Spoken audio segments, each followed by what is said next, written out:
Conjunctions must be followed by जो है कि नो सूनर के बाद देन आना जरूरी है, हार्डली और स्कार्सली के बाद व्हेन आना जरूरी है। ऐसे ही याद कर लेना है, नो सूनर के बाद देन आना जरूरी है, हार्डली स्कार्सली के बाद व्हेन आना जरूरी है, दो ऑल दो के बाद येट। ध्यान देने वाली बात है, या तो येट आएगा या तो कॉमा आएंगे, या तो येट आएगा या तो कॉमा। तो ध्यान देना है, दो ऑल दो में येट जरूरी नहीं है, कॉमा से भी काम चल जाएगा, लेकिन आएगा तो येट आएगा। नॉट ओनली के बाद बट ऑल्सो आना जरूरी है, आइदर के बाद और आना जरूरी है, नाइदर के बाद नॉर आना जरूरी है। आइदर और उधर भी लिख दिए थे, चलिए आइदर और नाइदर नॉर, चलिए हो गया। बोथ के बाद एंड आना जरूरी है, उसके बाद आगे देखेंगे बिटवीन के बाद एंड आना जरूरी है। सच प्लस नाउन प्लस एज आता है, सच प्लस नाउन प्लस एज, ऐसे ही याद कर लेना है कि सच के बाद नाउन यदि रहे तो एज आना जरूरी है। सच यदि अकेले आए, ध्यान देना है, सच यदि अकेले सब्जेक्ट या ऑब्जेक्ट के स्थान पर आए, इसमें हम रूल बोल दे रहे हैं, सच अकेले सब्जेक्ट या ऑब्जेक्ट के स्थान पर आए तो आने वाला कंजंक्शन दैट होता है। द सेम के बाद एज भी आता है, द सेम के बाद दैट भी आता है।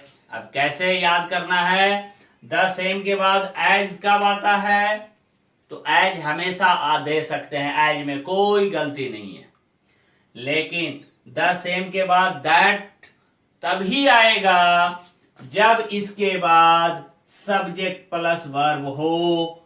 ध्यान देना है कि द सेम के बाद एज तो आता ही आता है, लेकिन द सेम के बाद दैट हम कब देते हैं, जब इसके बाद सब्जेक्ट और वर्ब रहे तब हम दैट देते हैं। यदि सब्जेक्ट और वर्ब नहीं रहे तो सिर्फ एज चलेगा, सब्जेक्ट वर्ब नहीं रहे तो एज चलेगा, और सब्जेक्ट और वर्ब रहे तो एज भी, सब्जेक्ट वर्ब ना रहे तब भी एज, तो एज तो हमेशा चलेगा। लेकिन ध्यान से सुनिए, द सेम के बाद दैट हम तभी देंगे जब सब्जेक्ट और वर्ब रहे। द रीजन के बाद दैट आता है, सो के बाद दैट आता है। इसके बाद आगे हम चलेंगे कि किसके बाद क्या नहीं आता है, अगला टेबल।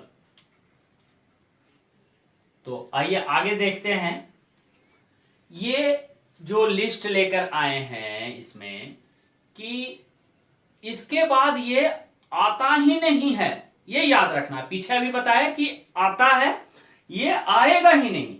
अनलेस अनटिल के साथ नॉट नहीं आएगा, हार्डली स्कार्सली के साथ नॉट नहीं आएगा, इफ से यदि कोई क्लाउज शुरू हुआ है तो दूसरे क्लाउज के पहले देन या दैन नहीं होगा, नो सुनर आया है तो नो सुनर के बाद वेन नहीं होगा। ये मतलब ये सभी लगा के एरर आपको देगा।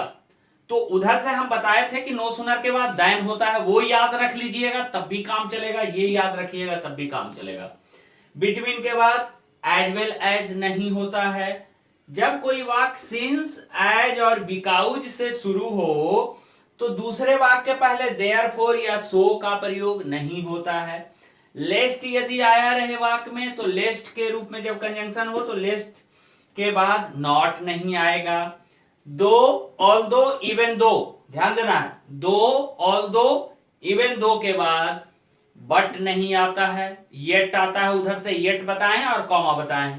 तो इस तरह से याद कर लेना। फिर से एक बार रिपीट कीजिए, अनलेस अनटिल के साथ नॉट नहीं आता है, हार्डली स्कार्सली के साथ नॉट नहीं आता है, इफ से यदि वाक्य शुरू हो तो देन और दैन नहीं आता है, नो सुनर से वाक्य शुरू हो तो वेन नहीं आता है, बिटवीन के से जब वाक्य शुरू हो या बिटवीन लगा हो तो उसके बाद एज वेल एज नहीं आता है, सिंस, एज, बिकॉज से यदि सेंटेंस शुरू हो तो देयरफॉर, सो का प्रयोग नहीं करते हैं, लेस्ट के साथ नॉट का प्रयोग नहीं होता है, दो, ऑल्दो, इवन दो के साथ जो है बट का प्रयोग नहीं होता है। अब एक चीज और ध्यान देना है इसमें कि हार्डली स्कार्सली के साथ उधर बताए थे कि वेन आता है।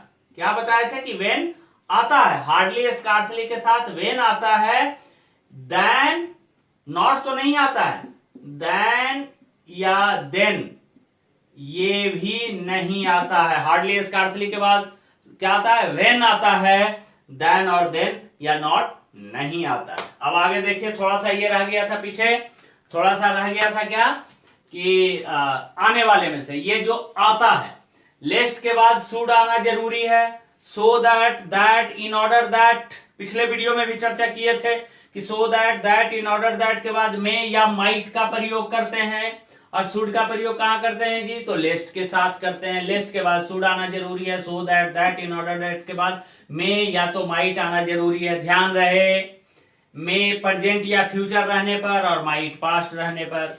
सो के साथ एज आना जरूरी है, यानी सो एज और एज, ये नहीं कि सिर्फ सो दे दिए काम चल जाएगा, यानी जब एडजेक्टिव इसके साथ positive, so good as, as good as, ये वाला। इवन दो के बाद येट, जैसे उधर देखे दो और दो के बाद येट आता है, तो इवन दो के बाद भी येट आता है या तो कॉमा आता है।